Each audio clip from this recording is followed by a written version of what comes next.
क्या आप भी कभी अकेले में सोचते हैं, मैं कौन हूं? जीवन का असली मकसद क्या है? क्यों कभी सब कुछ होते हुए भी अंदर खालीपन लगता है? अगर हाँ, तो हो सकता है कि आपके भीतर कोई गहराई बोल रही हो, जिसे Osho the psychology of the esoteric कहते हैं। ये सिर्फ एक किताब नहीं, ये एक यात्रा है, आपके मन की परतों को खोलती हुई, आपको खुद से मिलवाने वाली। तो चलिए इस रहस्यमयी और विज्ञान संगत अध्यात्म की दुनिया में कदम रखते हैं। चैप्टर 1, अध्यात्म और मनोविज्ञान का एक द्वार, या इसमें चेतना को समझने की भी शक्ति है। यहां से बात शुरू होती है उस एसोटेरिक साइकोलॉजी की, यानी मन की वो गहराइयां जो पारंपरिक विज्ञान और मनोविज्ञान नहीं छू पाते। एक बाहरी बनाम भीतरी विज्ञान। ओशो बताते हैं कि विज्ञान हमेशा बाहर की दुनिया की खोज करता रहा है, परमाणु, ब्रह्मांड, डीएनए। लेकिन क्या कभी हम खुद के भीतर के ब्रह्मांड की खोज करते हैं? यहीं से शुरू होती है गूढ़ मनोविज्ञान की यात्रा, एक्सप्लोरेशन ऑफ इनर कॉन्शियसनेस। 2, मनुष्य की 3 अवस्थाएं। ओशो कहते हैं कि मनुष्य के विकास की 3 मुख्य अवस्थाएं होती हैं। इंस्टिंक्ट, संज्ञाहीन प्रवृत्ति, जानवरों जैसी, बस भूख, डर, वासना तक सीमित।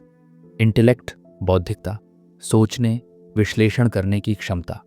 इंट्यूशन, अंतर्ज्ञान, ये वो स्थिति है जहां ज्ञान बिना विचार के उत्पन्न होता है। यही सच्चा ज्ञान है, और यही अंतर्ज्ञान गूढ़ मनोविज्ञान की कुंजी है। 3, ध्यान और अवचेतन मन। ओशो मानते हैं कि हमारा अवचेतन मन, सबकॉन्शियस, असल में एक विराट पुस्तक की तरह है, जिसमें हमारे पिछले जन्मों, बचपन, अनुभवों और अज्ञात भावनाओं की छापें दर्ज हैं। ध्यान, मेडिटेशन ही वह तरीका है जिससे हम इस किताब को पढ़ सकते हैं। 4, आधुनिक मनोविज्ञान की सीमा। आज का मनोविज्ञान सिर्फ बीमारियों के इर्द गिर्द घूमता है, एंग्जाइटी, डिप्रेशन, न्यूरोसिस। ओशो सवाल करते हैं, क्या मनुष्य केवल रोग है? उनके अनुसार असली मनोविज्ञान वो है जो स्वस्थ मन को, समाधि को, आत्मज्ञान को भी समझे।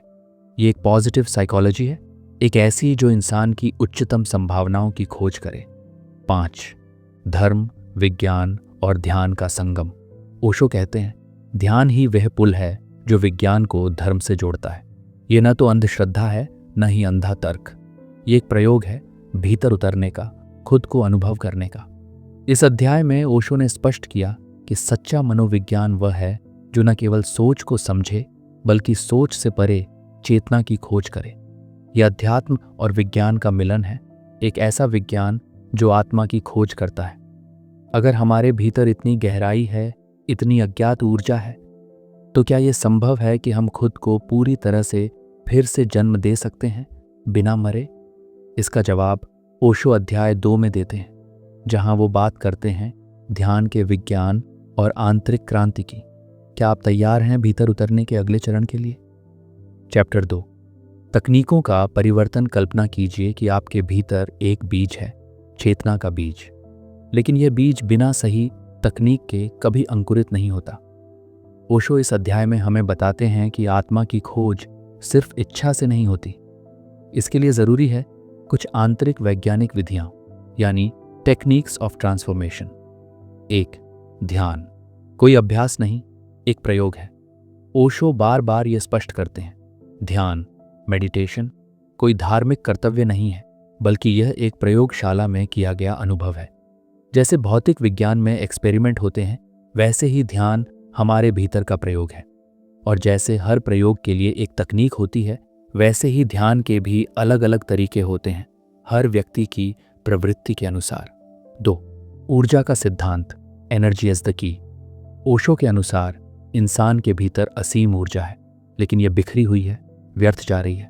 ध्यान, प्राणायाम, काया शुद्धि, मौन और गति, ये सभी ऊर्जा को केंद्रित करने की तकनीकें हैं।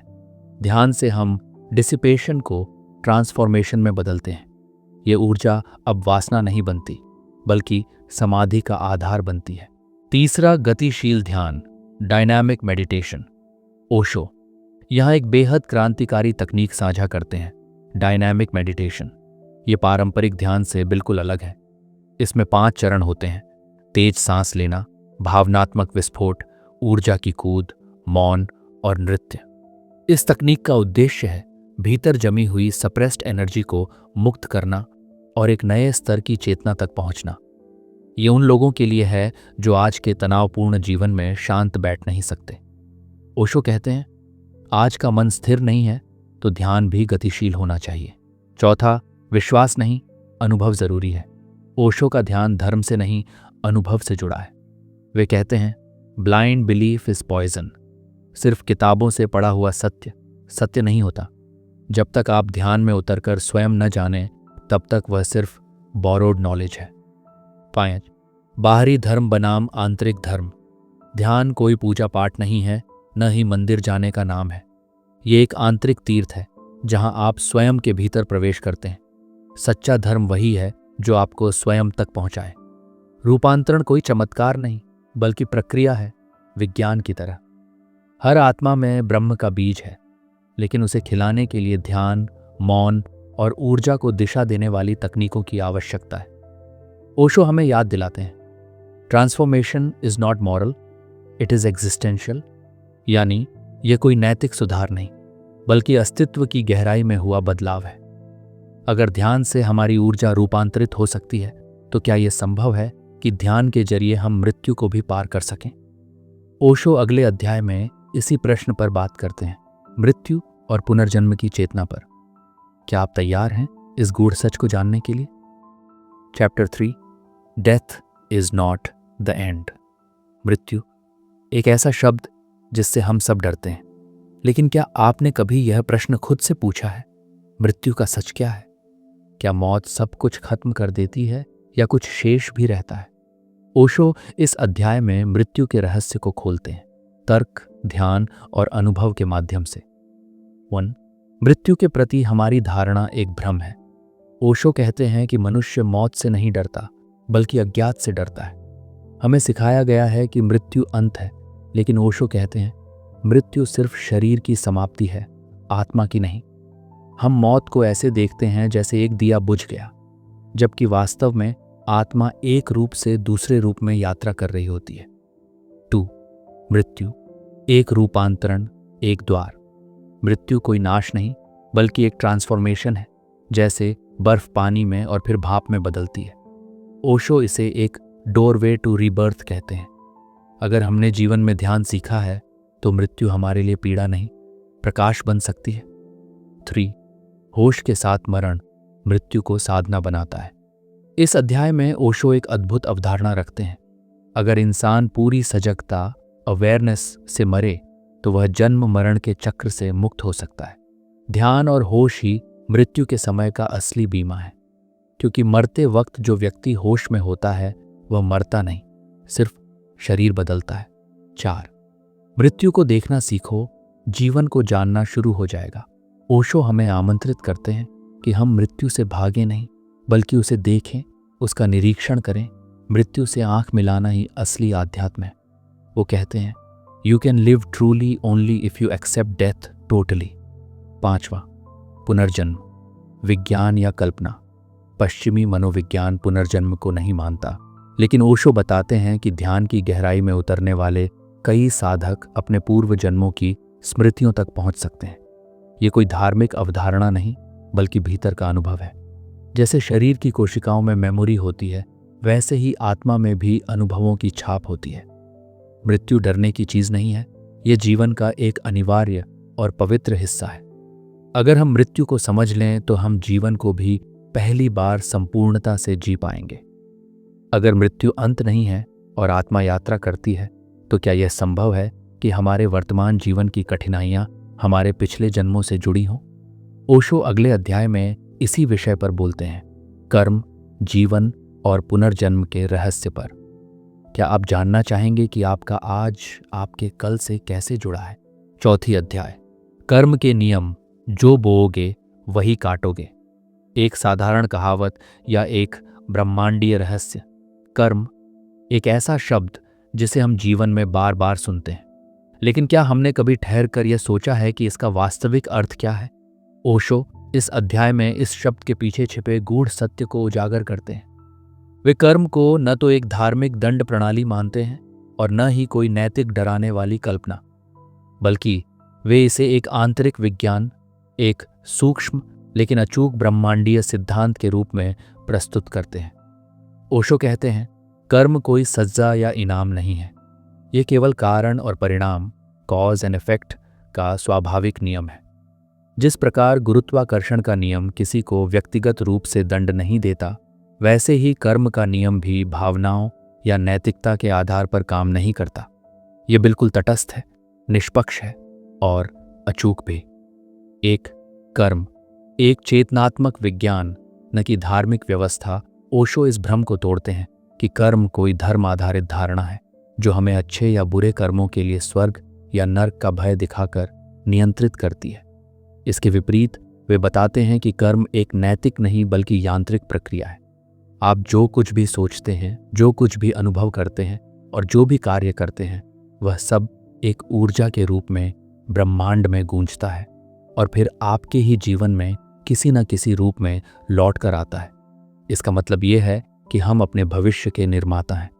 हमारा वर्तमान, हमारी सोच, हमारी भावनाएं, हमारे कार्य, ये सब हमारे आने वाले जीवन को आकार दे रहे हैं, ठीक वैसे ही जैसे बीज भविष्य के वृक्ष को जन्म देता है। 2. कर्म के 3 स्तर। जीवन के अदृश्य धागे ओशो कर्म को 3 परतों या स्तरों में विभाजित करते हैं। संचित कर्म, सांचित कर्म। ये वे सभी कर्म हैं जो आपने पिछले जन्मों में किए हैं और जो एक ऊर्जा राशि के रूप में आपके अस्तित्व में संचित हैं। यह आपका आध्यात्मिक बैंक बैलेंस है, अच्छे और बुरे दोनों का मिश्रण। प्रारब्ध कर्म, प्रारब्ध कर्म। संचित कर्मों में से ही कुछ विशेष कर्म इस जीवन में सक्रिय होते हैं। वे ही हमारे जीवन की परिस्थितियां निर्धारित करते हैं। जन्म कहाँ होगा, कौन माता पिता होंगे, स्वास्थ्य कैसा होगा आदि। इन्हें बदला नहीं जा सकता, सिर्फ समझा और स्वीकार किया जा सकता है। क्रियामान कर्म, क्रियामन कर्म।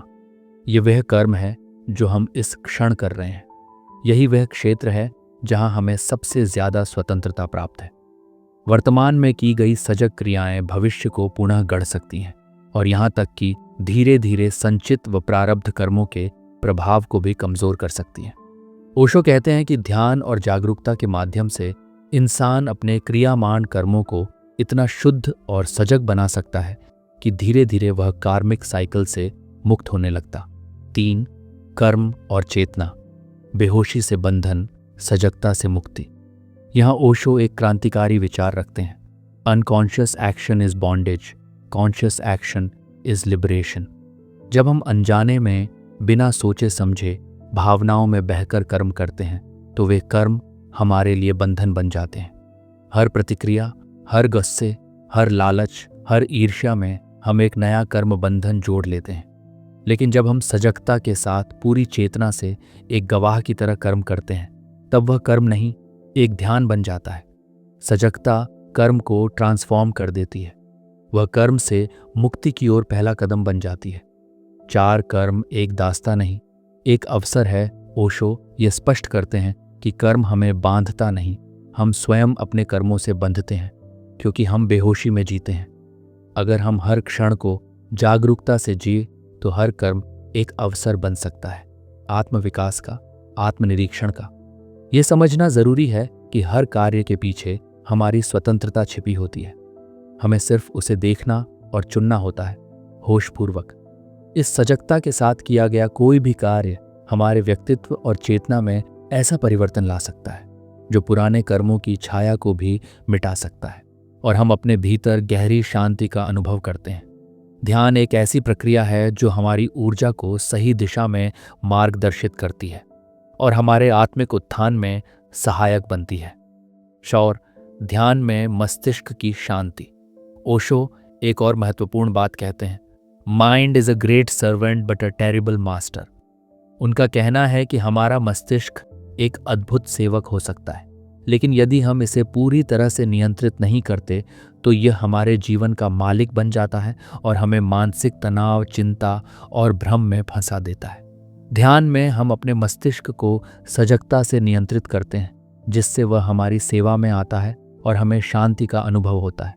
जब हम ध्यान करते हैं तो हम अपने मस्तिष्क के कार्यों को देख सकते हैं, लेकिन हम उनसे प्रभावित नहीं होते।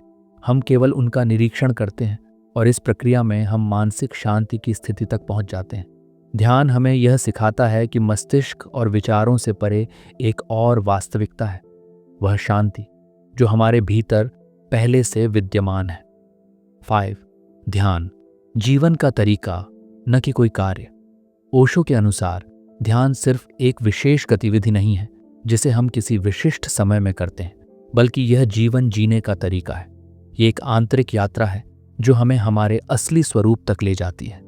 ध्यान के द्वारा हम अपनी पूरी जिंदगी में सजगता और समर्पण का अनुभव करते हैं और हम जीवन के हर पहलू को पूरी जागरूकता और प्रेम के साथ जीने लगते हैं। वे कहते हैं, meditation is not something you do, it is something you become.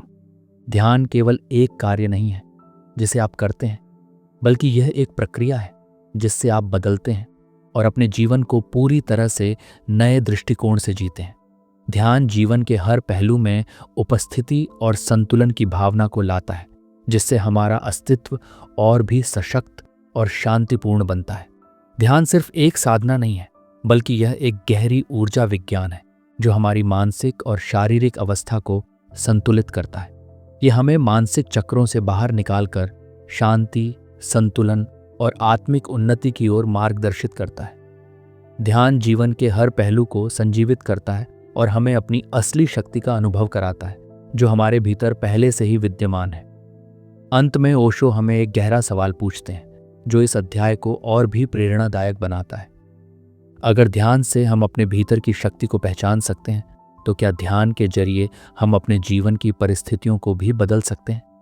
इस सवाल के साथ ओशो हमें प्रेरित करते हैं कि ध्यान न केवल शांति का मार्ग है, बल्कि यह हमारे जीवन के प्रत्येक पहलू को सुधारने और उसे पुनः संजीवित करने का एक गहरा तरीका हो सकता है। क्या आप जानना चाहेंगे कि ध्यान के माध्यम से आप अपने जीवन के किसी भी क्षेत्र को कैसे बेहतर बना सकते हैं? अध्याय 6 जीवन का उद्देश्य है जागृत होना।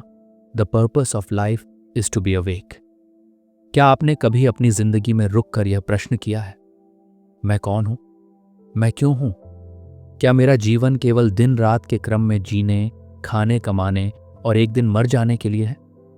ओशो इन प्रश्नों को केवल दार्शनिक जिज्ञासाएं नहीं मानते, बल्कि वे इन्हें हर इंसान के जीवन के मूल प्रश्न बताते हैं, जिनका उत्तर पाना जीवन की सबसे बड़ी खोज है। और इनका उत्तर क्या है? ओशो कहते हैं, जागो। लेकिन यह केवल आंखें खोलने की बात नहीं है, यह ब्रह्मांडीय जागरण है। आत्मा की आंखें खोलने की बात है। शरीर तो जागता है, लेकिन चेतना सोई रहती है, और यही हमारे जीवन की सबसे बड़ी त्रासदी है। पहला नींद में जीता हुआ इंसान, एक आत्महीन जीवन। ओशो इस अध्याय में सबसे पहले यह समझाते हैं कि अधिकांश इंसान जो जीवन जी रहे हैं, वे वस्तुतः जी नहीं रहे। वे केवल मशीनों की तरह कार्य कर रहे हैं। हम रोज सुबह उठते हैं, काम पर जाते हैं, परिवार चलाते हैं, सामाजिक भूमिका निभाते हैं, लेकिन इस सब में जागरूकता कहाँ है? हमारी दिनचर्या स्वचालित प्रतिक्रियाओं की एक श्रृंखला बन चुकी है। हम सोचते हैं कि हम अपने निर्णय स्वयं लेते हैं, लेकिन क्या हमने कभी रुका है ये देखने के लिए कि हमारे निर्णय कितने आदतों, संस्कारों और डर से प्रभावित हैं?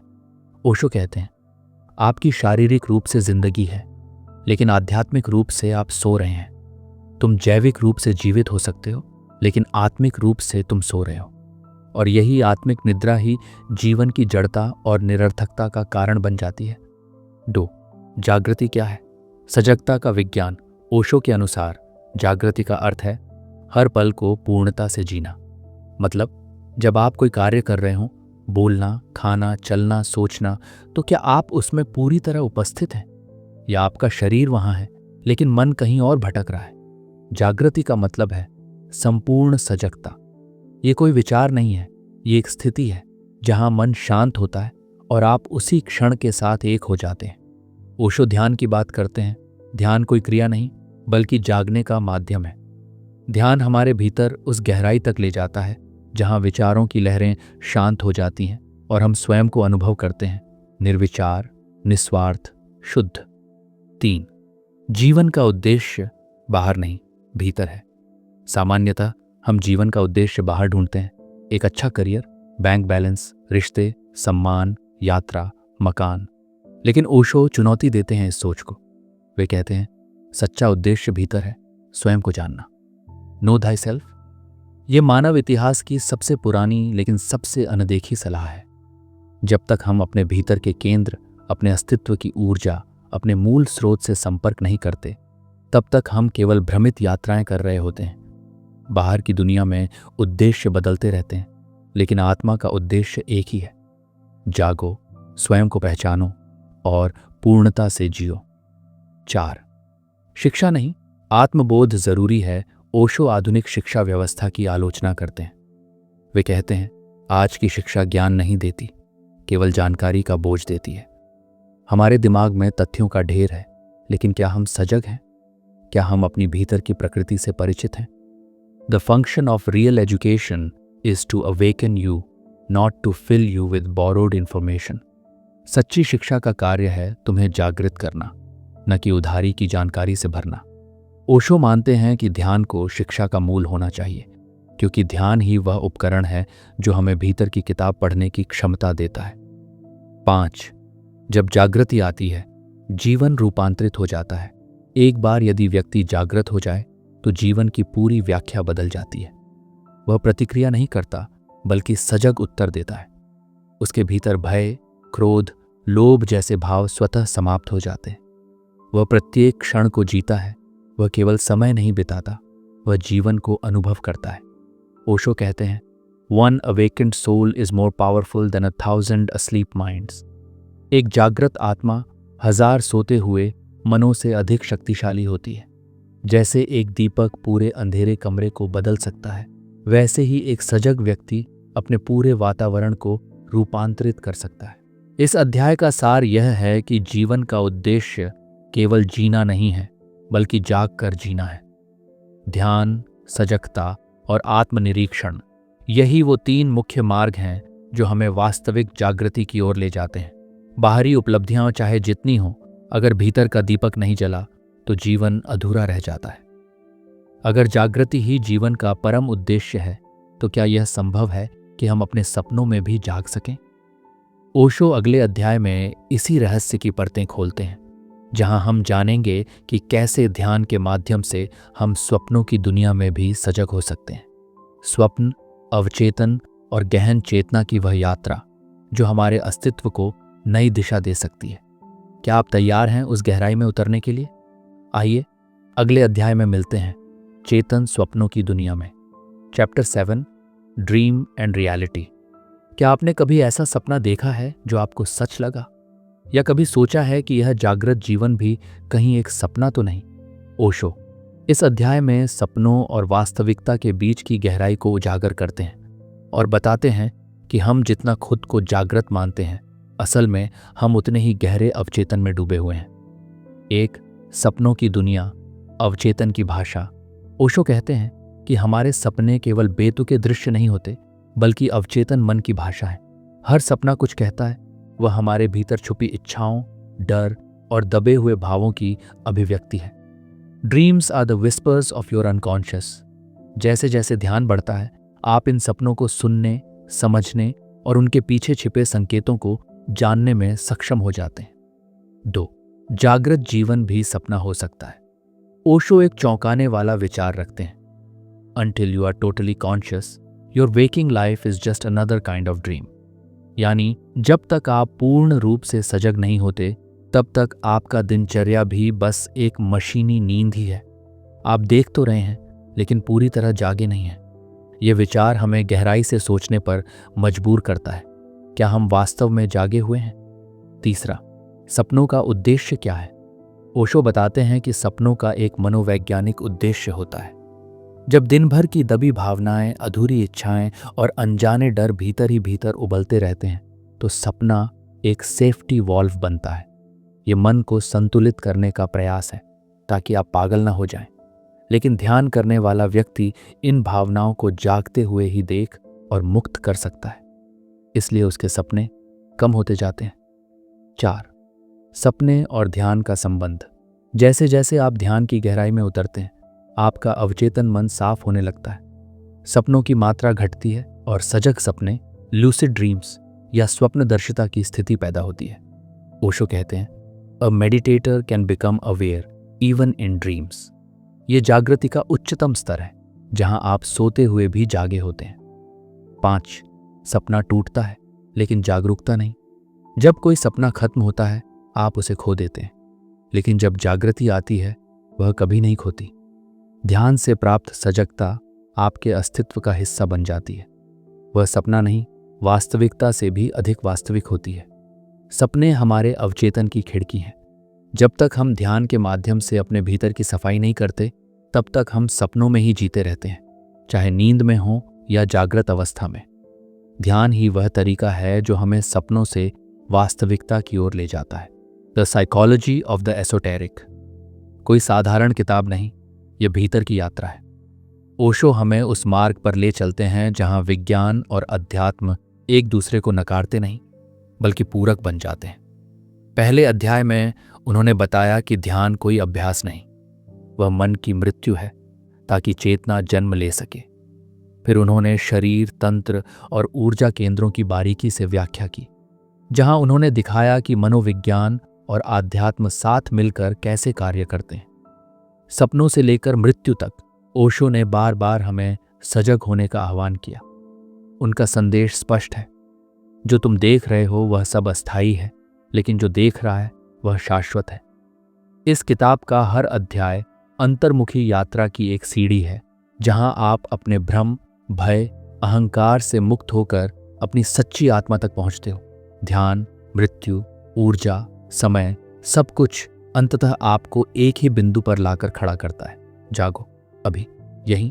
अगर आपको यह यात्रा गहरी, बदलने वाली और विचारों को झकझोरने वाली लगी, तो अब यही समय है कि आप इस जागरूकता की लौ को अपने भीतर जलाएं। सब्सक्राइब करें द रीडिंग कैप्सूल, क्योंकि यहाँ हम सिर्फ किताबों को नहीं, किताबों के पीछे छुपे जीवन के सूत्रों को पढ़ते हैं। हर वीडियो, हर शब्द आपको खुद के थोड़ा और करीब ले जाएगा। तो अगले एपिसोड में फिर मिलेंगे, एक नई किताब, एक नई चेतना और एक नई रोशनी के साथ। जागते रहिए द रीडिंग कैप्सूल के साथ।